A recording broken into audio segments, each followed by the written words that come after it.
Hello friend, angel online class में आपका स्वागत।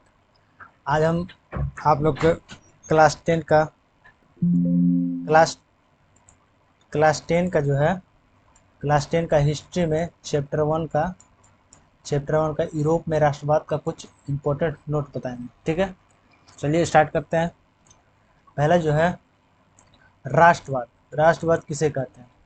तो अपने राष्ट्र के प्रति, ठीक है, जो अपने राष्ट्र के प्रति प्रेम की भावना को राष्ट्रवाद कहते हैं। ठीक है, जो अपने राष्ट्र के प्रति प्रेम की भावना को रखता है उसे ही राष्ट्रवाद कहते हैं। ठीक है, अगला जो है नेपोलियन कौन था?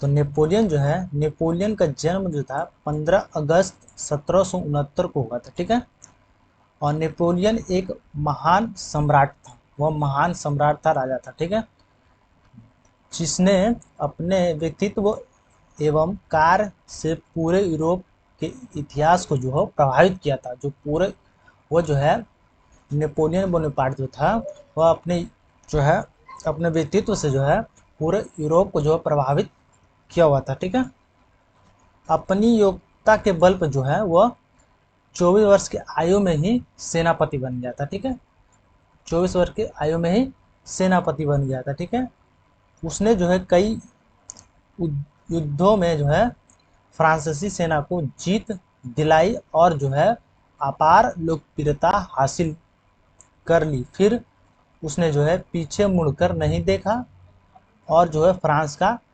शासक बन गया। ठीक है, फ्रांस का क्या बन गया? शासक बन गया था, और वह शासक बन गया था। चलिए आगे देखते हैं, आगे क्या है? उदारवाद क्या किसे कहते हैं? उदारवाद किसे कहते हैं? उदारवाद किसे कहते हैं? तो उदारवाद यानी जो है शब्द लातिनी शब्द के मूल शब्द लिब्रा पर आधारित है। ठीक है, जिसका अर्थ है स्वतंत्रता, मतलब आज़ादी। एक नए मध्य वर्ग के लिए जो है उदारवाद का अभिप्राय था व्यक्ति के जो है व्यक्ति के लिए आज़ादी व कानून से समानता। ठीक है, समानता। जो अगला टॉपिक है निरंकुशवाद किसे कहते हैं? एक ऐसी सरकार या शासन व्यवस्था जिसकी जो है सत्ता पर किसी प्रकार का कोई अंकुश नहीं होता है। ठीक है, अंकुश नहीं होता है। ठीक है, अगला है जनपद किसे कहते हैं? जनपद संग्रह एक प्रत्यक्ष मतदान जिसके द्वारा जो है एक क्षेत्र की सारी जो है जनता से किसी प्रस्ताव को स्वीकार या अस्वीकार करने के लिए पूछा जाता है। ठीक है, अगला टॉपिक है अगला टॉपिक है राष्ट्रवाद के उदार के कारण क्या थे? उदय के कारण क्या थे? राष्ट्रवाद के उदय के कारण क्या थे? तो पहला जो कारण था निरंकुश शासन व्यवस्था, दूसरा कारण उदारवादी विचारों का प्रसार, और तीसरा जो था स्वतंत्रता, समानता तथा बंधुत्व का नारा। ठीक है, और चौथा जो था शिक्षित मध्य वर्ग की भूमिका।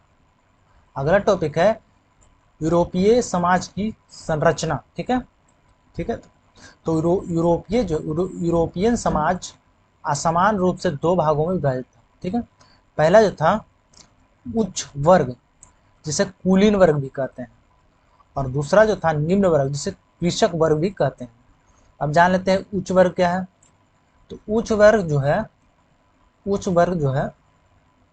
वर्ग उच्च वर्ग कुलीन वर्ग। ठीक है, उच्च वर्ग जो है कम जनसंख्या था उच्च वर्ग का।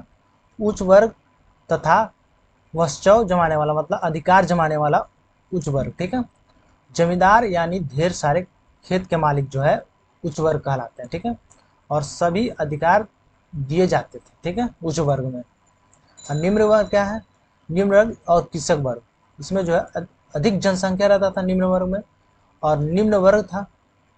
और तीसरा जो टॉपिक है जमीन हीन, यानी या तो जमीन ना थी या तो किराए पर रहते थे। इनके पास जो थे ना तो जमीन थे और ये जो है किराए पर रहते थे। चौथा टॉपिक जो है किसी भी प्रकार के अधिकार नहीं दिए जाते थे। इन्हें जो है किसी प्रकार के अधिकार नहीं दिए जाते थे, यानी यूरोप समाज असमान रूप से विभाजित था। मतलब जो यूरोप समाज था वह असमान रूप से विभाजित था, मतलब अलग अलग था। ठीक है, और पांचवा जो पॉइंट हो गया पांचवा जो पॉइंट पांचवा जो पॉइंट है, 19वीं जो सदी के बाद एक नया वर्ग जुड़ गया, वह थान्य मध्य वर्ग था। ठीक है, थान्य मध्य वर्ग था। अगला टॉपिक जो है, उदारवादी राष्ट्रवाद किसे कहते हैं। तो इस उदारवादी राष्ट्रवाद के चलते जो है राष्ट्रवाद का विचार सब जगह फैलने लगा था। ठीक है, इसी वजह से जो है 1789 में फ्रांस की क्रांति हुई। इसके एक राज्य के अंदर जो भी नियंत्रण था उसे जो है खत्म कर दिया गया, लेकिन अलग अलग राज्य के बीच के नियंत्रण यानी सीमा शुल्क को खत्म नहीं कर पाया था। ठीक है, अगला जो है, इसके लिए एक संगठन बनाया गया था जिसका नाम था जेलवेराइन। अगला टॉपिक है, जितने भी शुल्क अवरोध थे उसे समाप्त कर दिया गया था। अगला है, मुद्राओं की संख्या 2 कर दी गई जिससे 30 से ज़्यादा थी। ठीक है, अगला टॉपिक है, नेपोलियन के समय केवल पुरुष जिनके पास धन है वही वोट दे सकते थे। ठीक है, नेपोलियन के समय जो था जिसके पास पैसा है वही वोट दे सकते थे। अगला टॉपिक है जेलवेराइन। ठीक है, यह एक जर्मन शुल्क संघ था। ठीक है, जिसमें अधिकांश जर्मन राज्य शामिल थे। इसमें जो है अधिकांश जो है जर्मनी का जो राज्य है वह शामिल था। यह जो है सन 1834 में परसा की पहल पर स्थापित हुआ था। जब परसा पहल किया था तब यह स्थापित हुआ था। इसमें विभिन्न राज्य के बीच शुल्क अवरोधों को समाप्त कर दिया था। जो शुल्क अवरोध है, जो लेन देन का शुल्क अवरोध होता था उसे समाप्त कर दिया था। और जो है मुद्राओं की संख्या 2 कर दी गई थी। इसमें जो है मुद्राओं की संख्या 1 से 2 कर दी गई थी, जो पहले 20 से भी अधिक थी। यह सन जर्मन के आर्थिक जो है एकीकरण का प्रतीक था। ठीक है, आगे इस लेसन का जो है MCQ हिस्ट्री चैप्टर 1 का जो है कुछ ऑब्जेक्टिव है वो देख लेते हैं। अगला जो है, पहला जो है क्वेश्चन, यूरोप का मरीज किसे कहते हैं। ठीक है, तो इसका सही उत्तर हो जाएगा, यूरोप का मरीज जो है तुर्की को कहते हैं। ठीक है, अगला क्वेश्चन देख लेते हैं। दूसरा क्वेश्चन है, जर्मन राइन राज्य का निर्माण किसने किया था। तो इसका सही उत्तर हो जाएगा, नेपोलियन बोनापार्ट ने किया था। ठीक है, तीसरा क्वेश्चन क्या है, तीसरा क्वेश्चन है, राष्ट्रवाद की अवधारणा का जन्म किस घटना से माना जाता है।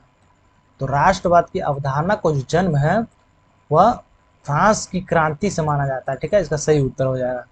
चौथा क्वेश्चन है, नेपोलियन शहीद किस वर्ष लागू हुआ था। तो नेपोलियन शहीद जो है 1804 में लागू हुआ था। ठीक है, अगला क्वेश्चन है, गैरीवाल्डी पेशे से क्या था। तो गैरीवाल्डी जो था पेशे से क्या था, तो नाविक था। ठीक है, छठा क्वेश्चन है, इटली तथा जर्मन वर्तमान में किस महादेश के अंतर्गत आते हैं।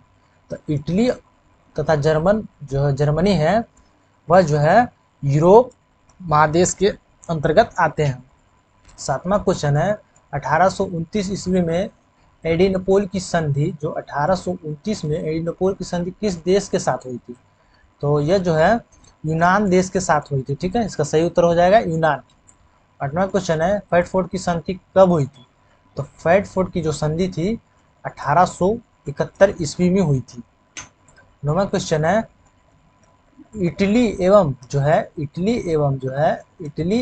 जर्मन के एकीकरण के विरुद्ध जो है निम्नलिखित में कौन था।